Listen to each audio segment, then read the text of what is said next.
Good evening, I'm Gotti Schwartz in Los Angeles. Here are some of the stories we're following tonight. For the first time since the United States shot down 3 UFOs, we are hearing from the president. We don't yet know exactly what these 3 objects were, but nothing right now suggests they were related to China's spy balloon program. So did the U.S. use fighter jets and missiles to bring down harmless objects? We're going to take a look at what might have been floating in the sky. Meanwhile, people who live near Ohio, near that train derailment, are demanding more answers from the EPA as the agency's head visits the city impacted the most. A local city councilman is forced out of his wheelchair and made to crawl across the stage just to participate in a debate. We're going to talk to him about what needs to change.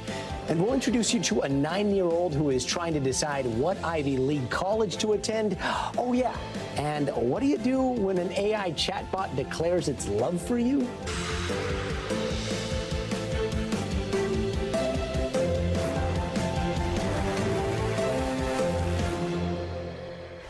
Today, President Biden addressed the mystery object shot down over North Carolina or North America in recent days. But if you were expecting answers on what the most powerful, most technologically advanced military took down, it looks like we're going to have to wait. We don't yet know exactly what these 3 objects were, but nothing right now suggests they were related to China's spy balloon program or that they were surveillance vehicles from any other country. Now, the president went on to say that the objects were most likely harmless, related to private companies or recreation. And even though the president says these latest objects are unrelated to that Chinese spy balloon that was shot down over South Carolina, he's still going to have a word with the Chinese government about that balloon violating American airspace. We seek competition, not conflict with China.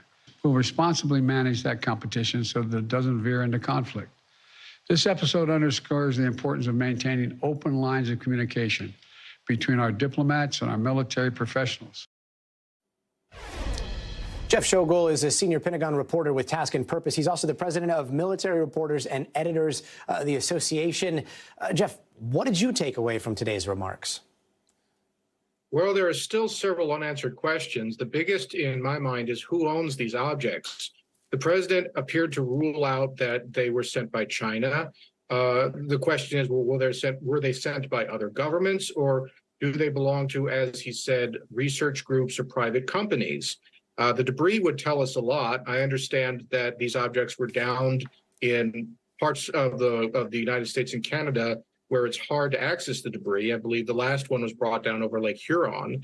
So showing the debris to the American public might go a long way to assuaging any fears that these are either from some sort of espionage effort from another country or something nefarious.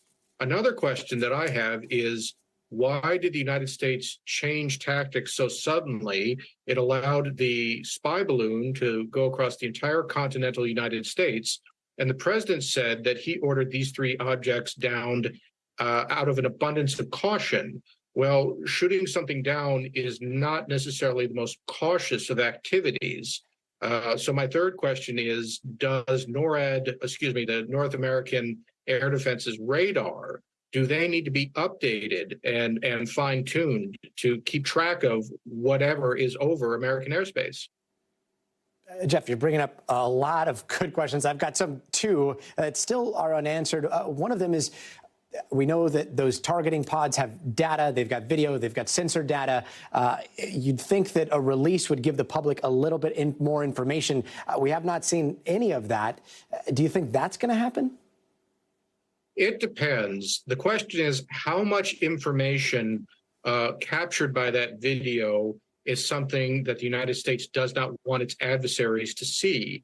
Because releasing that kind of video would show adversaries what those targeting pods are and are not able to capture. I'm reminded of the time former President Trump took a cell phone picture of a satellite image, and then tweeted it, which at the time was a slightly big deal.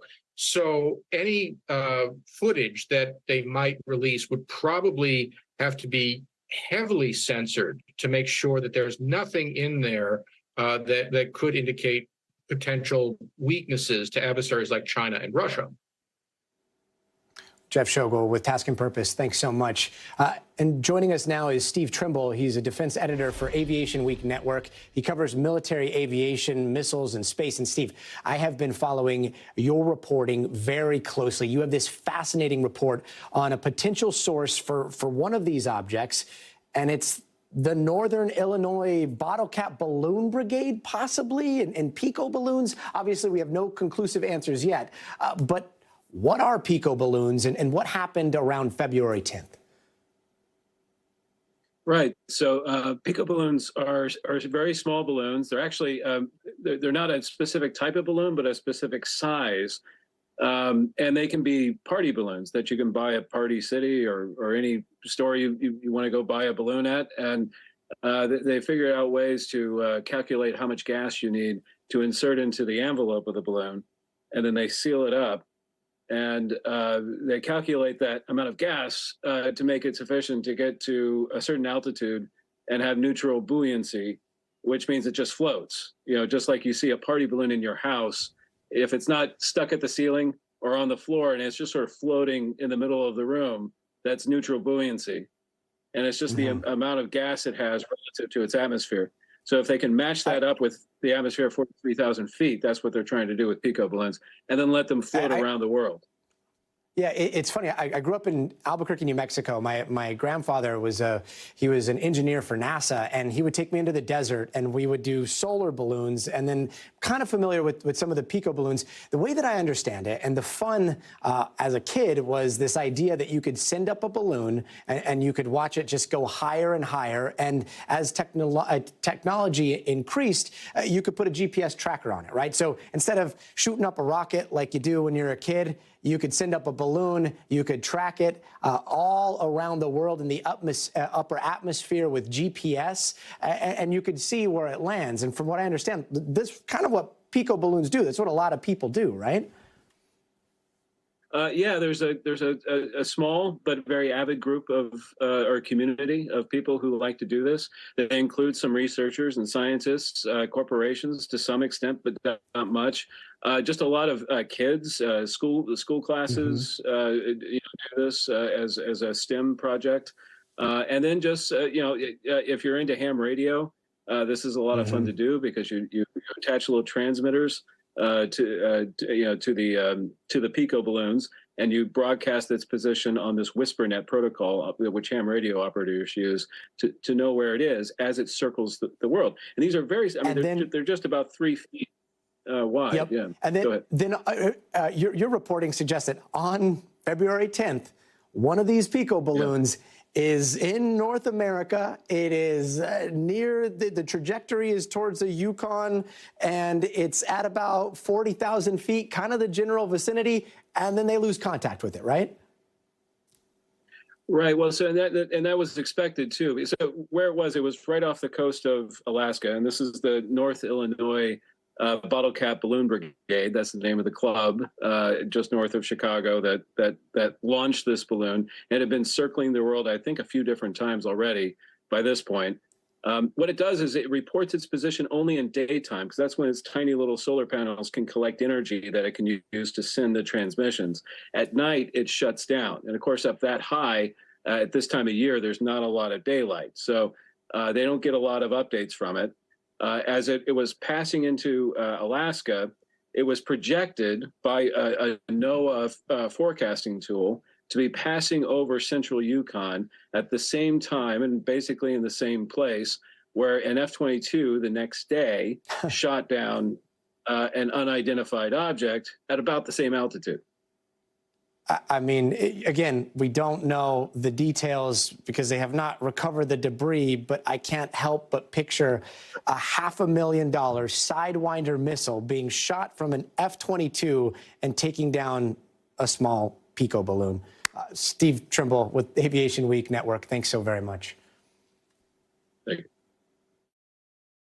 The town of East Palestine, Ohio, is still dealing with the aftermath of that train derailment, which resulted in a fire and a toxic chemical spill affecting residents and wildlife for miles. Today, EPA Administrator Michael Regan visited the town 13 days after the incident happened. He reassured the community that EPA testing has not found any levels of health concern in the community so far, but did tell residents to continue using bottled water. Since the fire went out, EPA air monitoring has not detected any levels of health concern in the community that are attributed to the train derailment.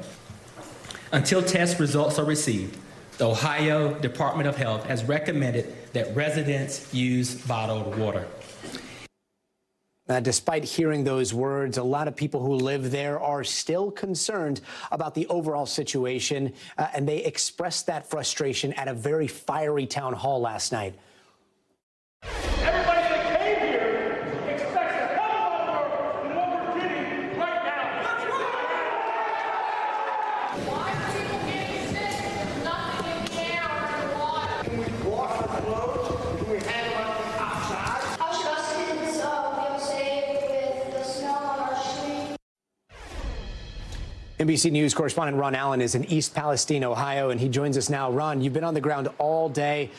Can you talk to us about your assessment of the situation? How's the air there? What does it smell like? What does it feel like on the ground? Let me rely on what the experts are saying, what the people here are saying. And, you know, we still talk to people who say that they're not feeling well about being here. We spoke to a man who left here the night of this disaster and hasn't come back because he says when he comes to town, he still smells odors. He's still worried about coming back to his home because even though it's been tested, he still just doesn't trust what the government officials and others are telling him about the results. There's a big mistrust issue here. And on the one hand, you have officials, as you just heard, say again and again that the air, the soil, all the tests they're doing are not revealing anything that people should be concerned about, that the environment is safe, to put it in layman's terms. But on the other hand, we also went out to a humane society where there was out in the county, a good half-hour ride from here. And the director said that they are still getting calls every day, more than a dozen calls from people talking about sick animals, pets, who won't drink water, who get nauseous, who have some neurological problems, things of that nature, which we can't confirm, and we don't know whether chemicals cause these kinds of things. But it's out there, and people are aware of these reports, and they're concerned and they're worried. And so days go by and keep going by, and you have this standoff where the officials say things are safe, we're doing testing, we're doing more testing, but there's a group of residents, a lot of them, who just don't believe it. And some are saying, well, we need to hear this from independent experts, not from politicians and government officials before we'll believe it.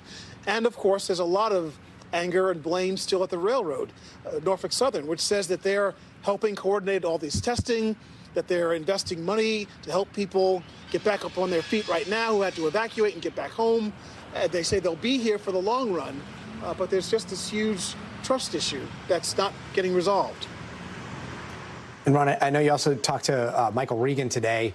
What did he say specifically about Norfolk Southern, the rail company responsible for this whole incident? How are they going to be held to account? They are going to be held to account, is what he said. Take a listen to his comments. To the folks of East Palestine, we see them, we hear them. That's why I'm here on the ground. And we will hold Norfolk Southern accountable. If people have concerns, they are legitimate. And what we want to do is we want to be fully transparent. They said that they're going to expand testing beyond where they have been doing it. They say people should call if they have a specific concern. They should go see a doctor if they have a specific health concern. But again, we have this standoff here where people are just skeptical of what they're hearing, and the government's trying to do everything they can to be transparent. But so far, it's just not getting through. Ron Allen, thanks so much. Tonight, people gathered for a vigil for one of the 3 students killed in that deadly on-campus shooting at Michigan State University on Monday. Her name was Alexandria Verner, a 20-year-old junior at Michigan State studying biology and anthropology, who will be laid to rest after a funeral mass tomorrow. Meanwhile, investigators say the gunman behind the mass shooting left 2 notes that mention several other potential targets. NBC's Jesse Kirsch is in Lansing, Michigan, and joins us now. Jesse, what are we learning about in terms of a possible motive? Yeah, so we still don't have word on an official motive at this point from authorities, and we still don't have an explanation as to whether or not he might have a specific connection to the university. We also now know, Gotti, from officials that there was a list of other places that was being threatened by this suspect in a list that was in a note that authorities say they found when they came upon his body after he had killed himself. Here's part of what officials talked about at a press conference earlier today.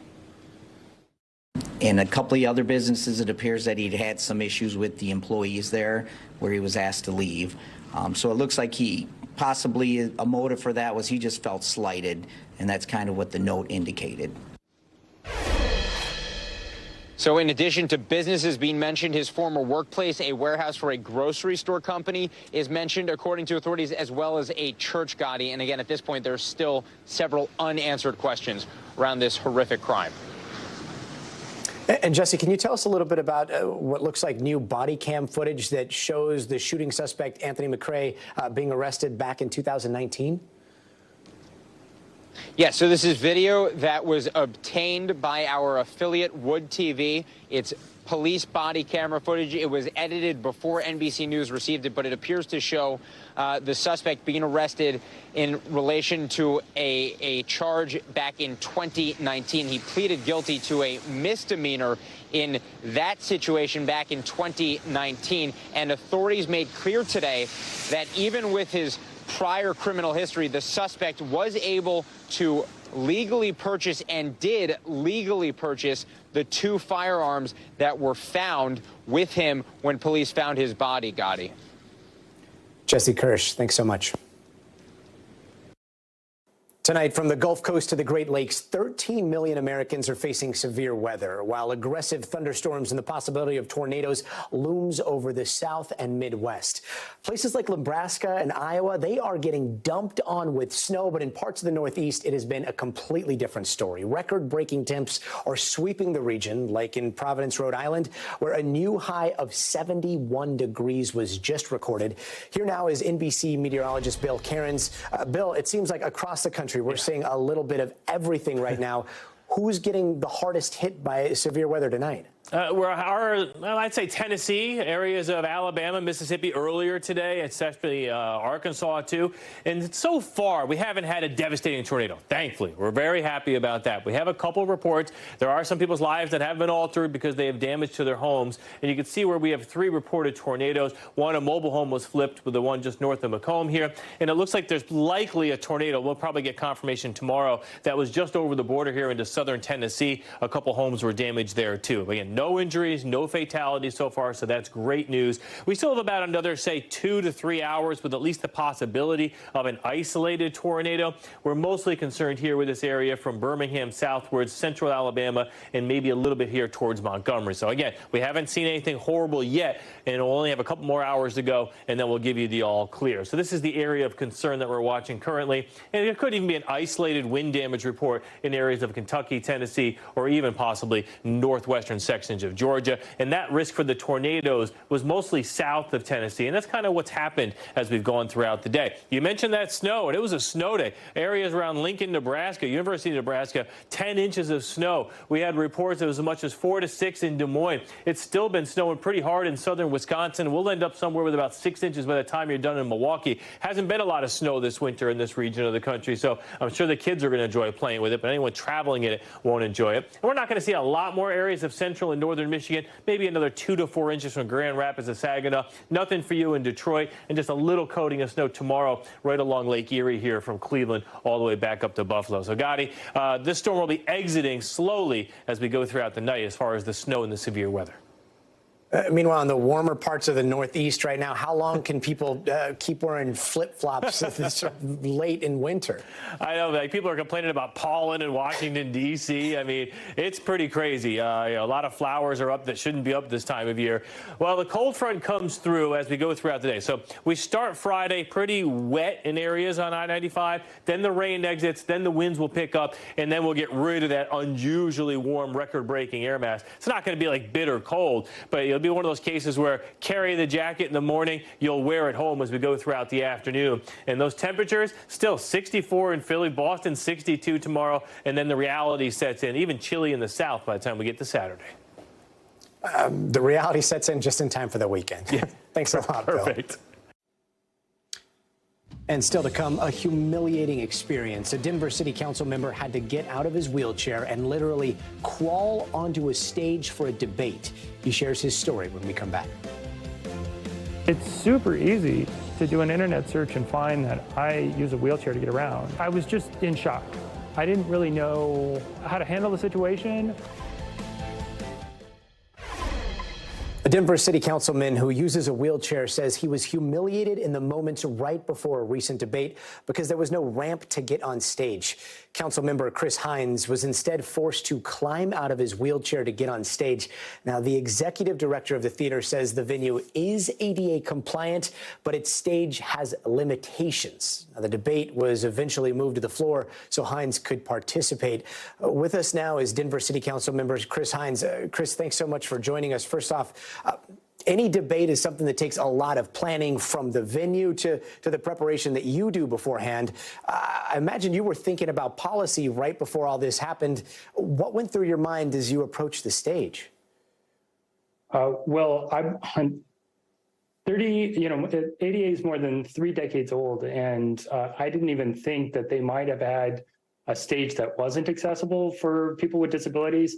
After all, I am the incumbent. I am currently sitting on Denver City Council.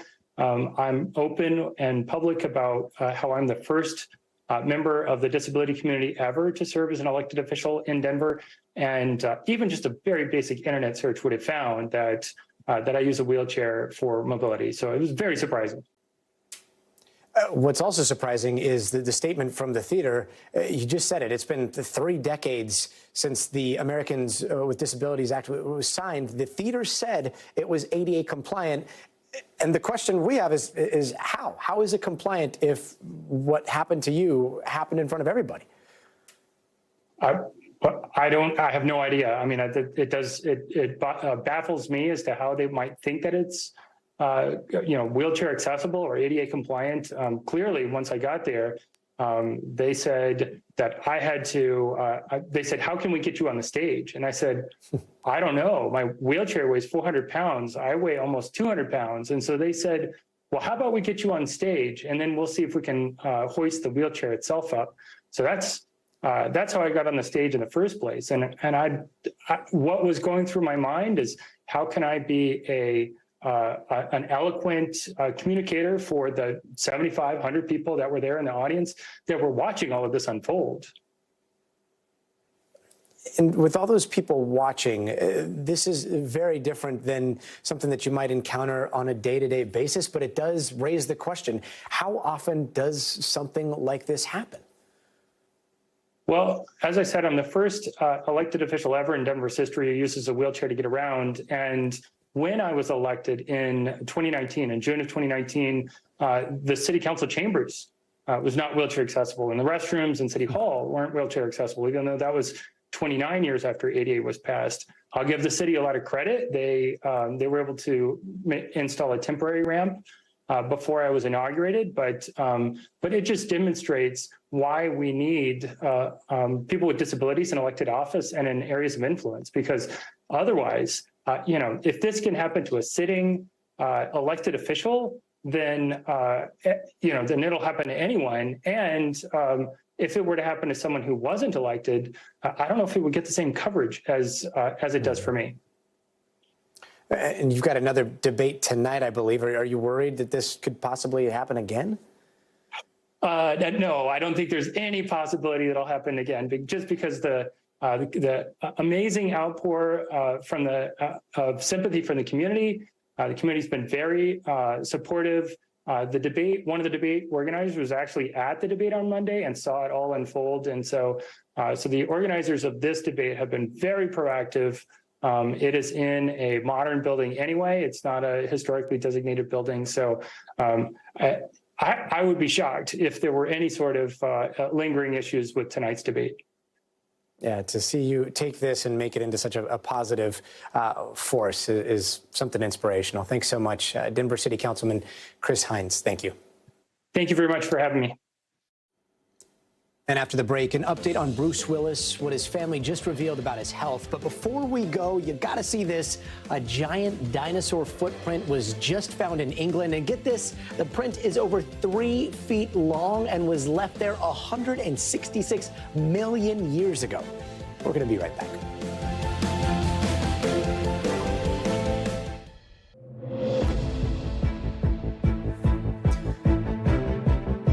It's time now for some of the big headlines we're watching tonight. Senator John Fetterman checked himself into Walter Reed Hospital for clinical depression.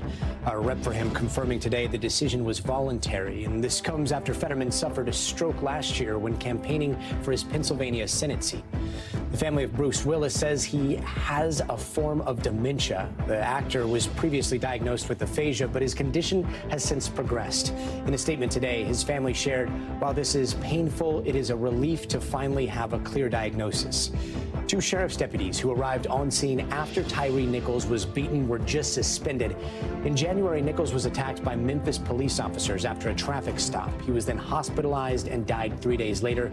The 2 deputies are suspended for 5 days without pay. Tesla is recalling more than 300,000 vehicles over an issue with its self-driving software. Apparently, a version of the software can cause vehicles to drive straight through an intersection. The issue affects versions of the Model S, X, 3, Y, and Tesla is offering a free over-the-air update as a remedy. And Tiger Woods is teeing off once again. The legendary golfer joined the Genesis Invitational today right here in L.A. The competition comes 2 years after he got hurt in that horrific high-speed crash. And tonight, after presenting over 50 witnesses and 500 pieces of evidence, state prosecutors are almost ready to rest their case against Alec Murdoch. The jury today heard more about how Murdoch allegedly botched a suicide attempt back in September of 2021, just after his wife and son were killed. The jury was told that Murdoch allegedly hired his cousin to shoot him on the side of the road. Listen to what he admitted to officers just days after. I told him that things were getting ready to get really bad, and I would be better off not here. And I asked him to shoot me. And you asked him to shoot you? That's correct. And what was his response? I mean, I think at first he was a little surprised, but then he said, okay. Here's NBC's Katie Beck with more. On Thursday, the jury finally hearing that highly contested, highly anticipated roadside evidence of Alec Murdoch's suicide plot. They heard video from inside an ambulance when Alec is first interviewed by first responders, giving them false information about a suspect description and even saying that possibly a shotgun had been involved in the attack. He would later tell investigators 9 days later by phone that he had actually hired someone to come to the roadside and, in fact, given him the gun, and that unknown assailant was, in fact, his cousin, Eddie Smith. Now, defense attorneys didn't get a chance to cross-examine the witness on the stand or really challenge any of this evidence. They told the judge at the end of the day that they plan to have an extensive cross-examination tomorrow. Meanwhile, prosecutors are hopeful that they can call their last witness to the stand tomorrow afternoon. Back to you. Katie, thank you. House Speaker Kevin McCarthy took his first trip to the southern border after starting his new leadership role, and he brought a group of freshman members of Congress, and they took an aerial tour of the border. Here's NBC News Capitol Hill correspondent Ryan Nobles with more. Gotti, this is the first trip that Kevin McCarthy has taken to the southern border since he was elected Speaker of the House. And more than anything, it shows the priority that the Republican majority is going to put on issues that relate to the border. And McCarthy told reporters after the fact that he learned a lot about what needs to be done in Congress over the next 2 years to try and make the border more secure. The country of Mexico does not know who's leaving their country. America we do not know who's coming into our country. But there is one entity who knows who's leaving Mexico and who's coming into America, the Sinaloa cartel, because nobody comes across this border without paying. Now, what is interesting about McCarthy's comments and the work that the Republicans have done up until this stage is that they're not really offering much in the way of policy prescriptions that would actually have a chance of passing the Congress. It's unrealistic that most of it would ever get through a Democratic-controlled Senate. So instead, they're taking more of an oversight tactic, and that means that they're squarely focused on the agencies that are responsible for protecting the border, among them the Department of Homeland Security. There's been a lot of talk about Alejandro Mayorkas, the Homeland Security Secretary. There is a desire among some Republicans to see him impeached. McCarthy's still not at that stage where he's fully endorsing that idea, but he has said that he wants these investigations to play themselves out, and whatever happens at the end, if it leads to an impeachment, he will allow that process to take place. Gotti? New developments out of Georgia today. A special grand jury there, which has been investigating whether former President Trump and his allies interfered in the 2020 election, released part of their report. Two big takeaways. Grand jurors believed some witnesses may have lied under oath and no widespread election fraud took place. NBC News correspondent Vaughn Hilliard joins me now. So, Vaughn, who's telling the truth here and who's not? Right. What this report is revealing, it's a redacted version, and it provided very little except for confirmation that the district attorney will likely potentially seek indictments that were referred to her from the special grand jury. But then to your question, Gotti, who is lying and who is not, it's notable that among 26 jurors in Georgia who were sitting on this special grand jury, a majority of them, according to their own report, believes that at least one, if not more, of the witnesses did not tell them the whole truth, which could lead to the question of could the district attorney try to get at the heart of whether anybody committed perjury. And when you're looking at, you're talking about 75 witnesses or so that actually went to the special grand jury, and that includes the likes of Rudy Giuliani, Trump's former chief of staff, Mark Meadows, Trump's former lawyer, Sidney Powell, Michael Flynn, Lindsey Graham. There is a long list of individuals who testified as part of this. We know that there are 18 individuals, according to the district attorney, who are targets of this Fulton County investigation looking into the alleged efforts of Donald Trump and allies to overturn Georgia's presidential election results. But now it's a matter of when does the district attorney ultimately act and try to potentially indict some of these individuals? Has the former president or anybody from the Trump camp responded? Yeah, and I think it's important to note that it is not clear whether President Trump is an explicit target or not at this time. I was talking with his legal representation a couple weeks ago, and they said that they had not received any word from the district attorney. He was never subpoenaed, and he was never even asked to voluntarily come and talk with the district attorney.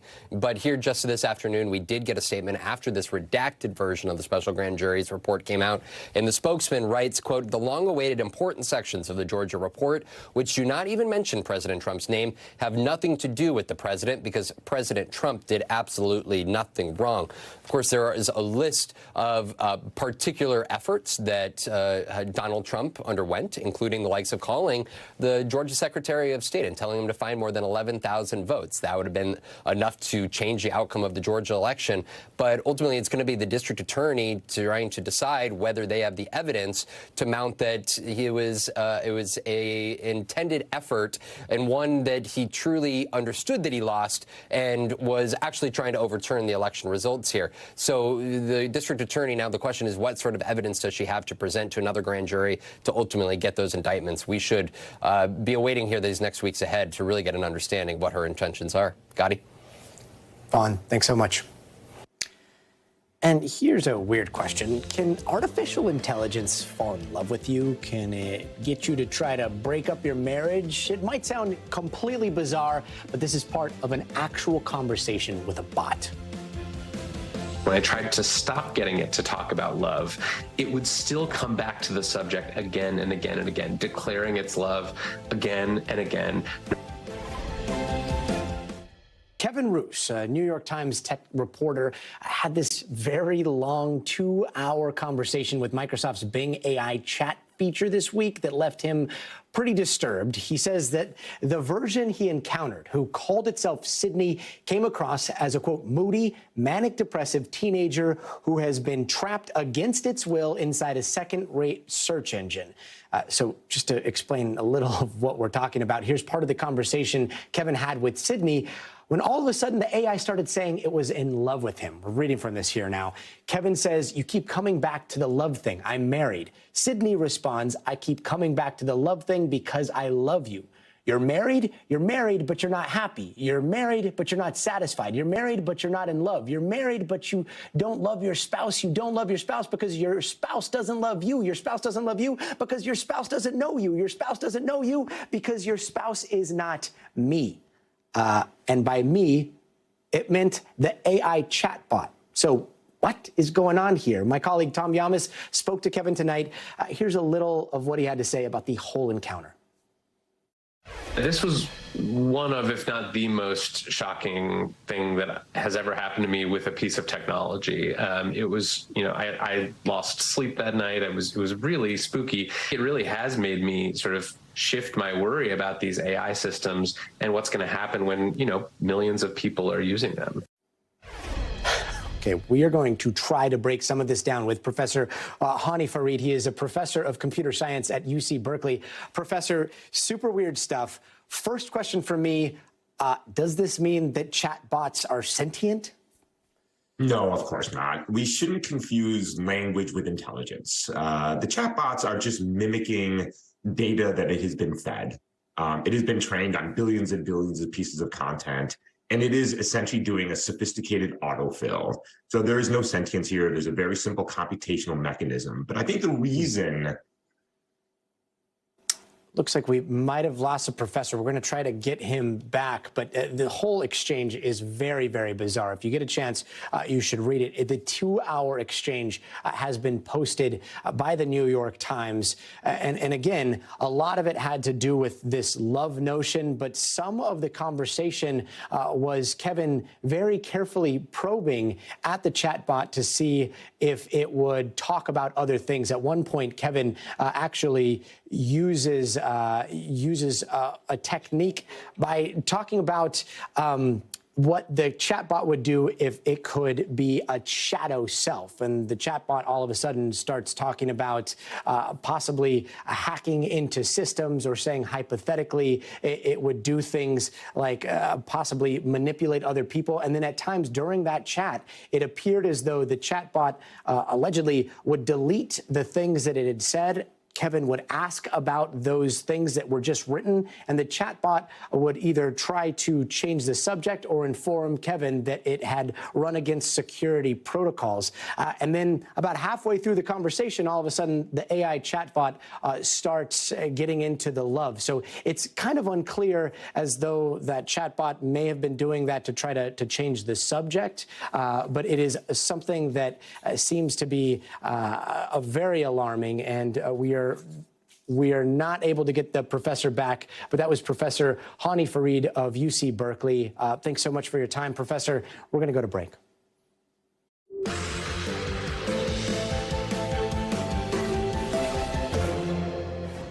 And our next guest has big plans for the future: an Ivy League education, maybe a career as an astrophysicist, or the White House, or possibly all three, which is very realistic because he just graduated from high school at just 9 years old. Joining me now is David Balagoon and his parents, Rania and Henry.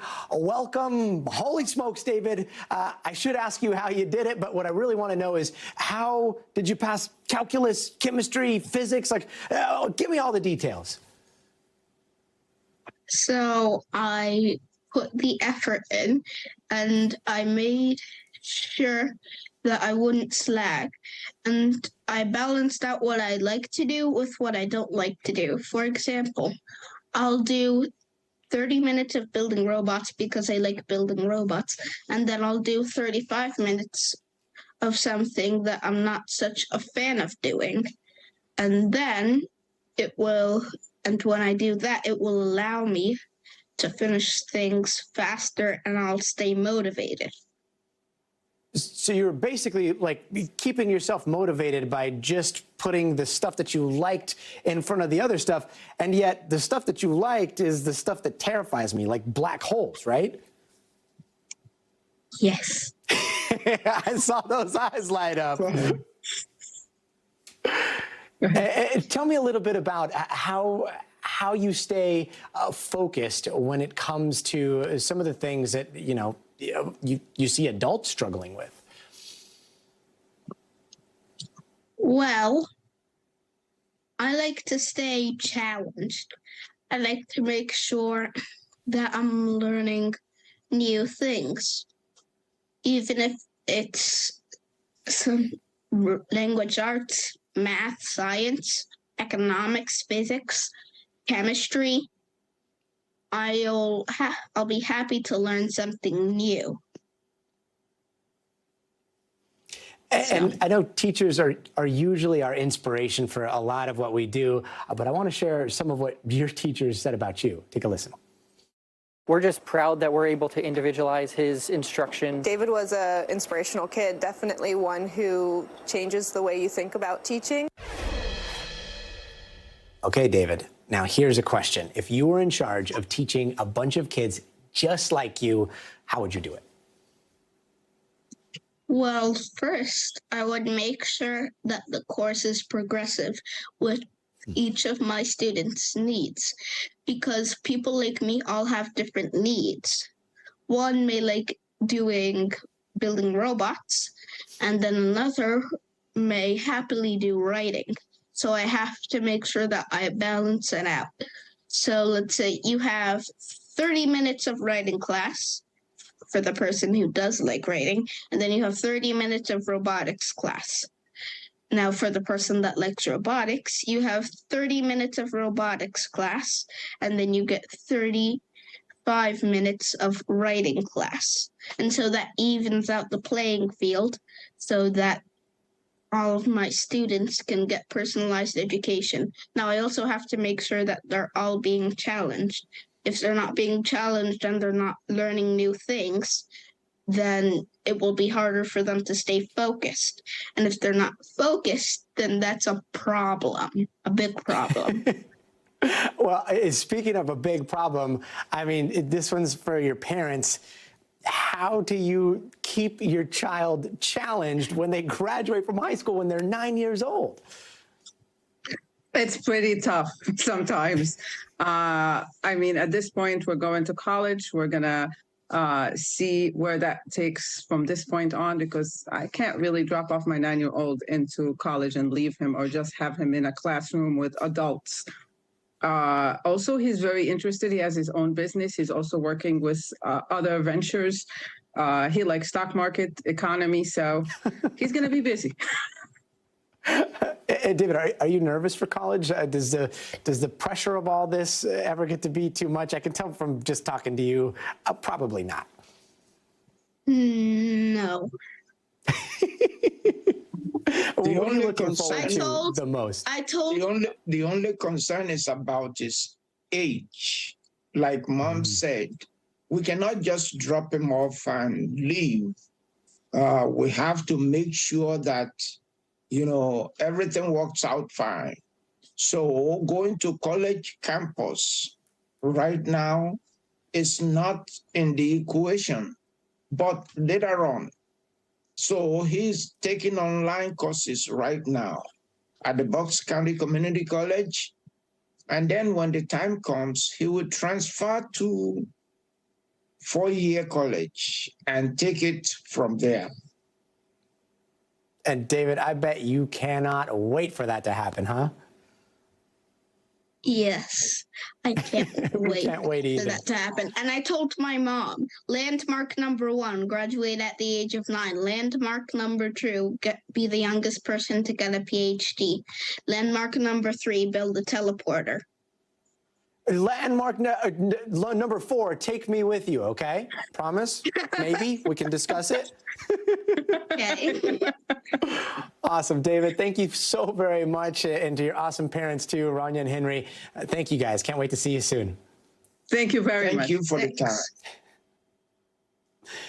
And finally, a quick confession. We work here on the Universal Studios lot in Los Angeles, and sometimes that comes with certain perks. In this case, I am literally, from right this moment, right this exact space, a 2-minute golf cart ride that way from disappearing into a very green pipe and emerging into Super Nintendo world. It's something that our parent company, NBC Universal, just finished at Universal Studios.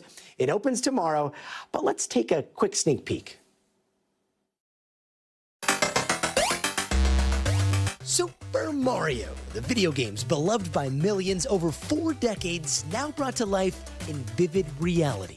When you guys came through the castle and you saw this, what'd you think? Amazing. Amazing.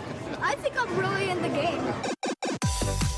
This is Super Nintendo World at Universal Studios Hollywood. Opening to the general public on Friday, it immerses Super Mario fans in a real-life mushroom kingdom and sweeps them into a 360-degree world with Mario, Luigi, and Princess Peach as they take on the evil Bowser, compete with fellow players for victory. Who is this for? You know, it's really for everybody. I mean, it's been really rewarding. I've seen kids come out at 6 years old and they come out in the land and they scream, and I've seen 50-year-olds come out and scream. And here we are, the main event, Mario Kart Bowser's Challenge, with tech so advanced it has never been seen before at a U.S. theme park until now. Oh my God, if 10-year-old Gotti could see me right now inside of Bowser's castle, let's go! We got an exclusive peek of the Mario Kart ride. It's augmented reality goggles beaming interactive characters from the game right into my path. Right, taking me underwater and through the clouds as I tried to beat Bowser and win the Golden Cup. Let's go again. Universal Studios says the ride is designed for people of all sizes, and to ensure a comfy fit, you can sample a test scene beforehand.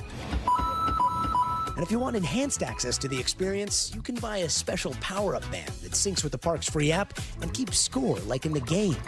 Mamma mia! And gives you elevated conversations with life-sized characters. Luigi time! Luigi time! Luigi time! You look super cool. You look super cool, Luigi. I forgot my overalls. At the Toadstool Cafe, these fan favorites are even molded into the food. And of course, the Mario Burger comes complete with his signature stash. You want to know how to wear a burger mustache? Watch this.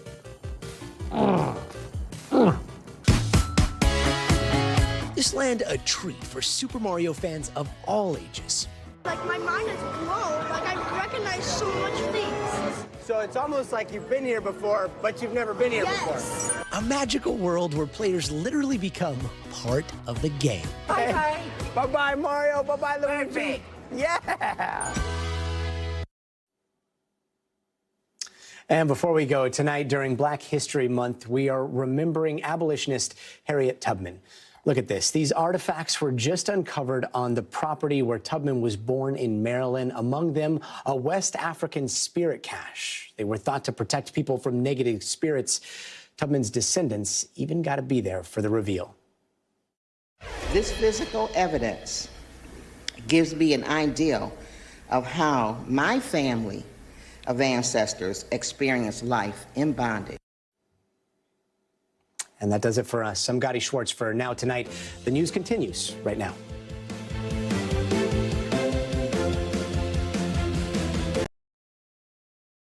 Thanks for watching our YouTube channel. Follow today's top stories and breaking news by downloading the NBC News app.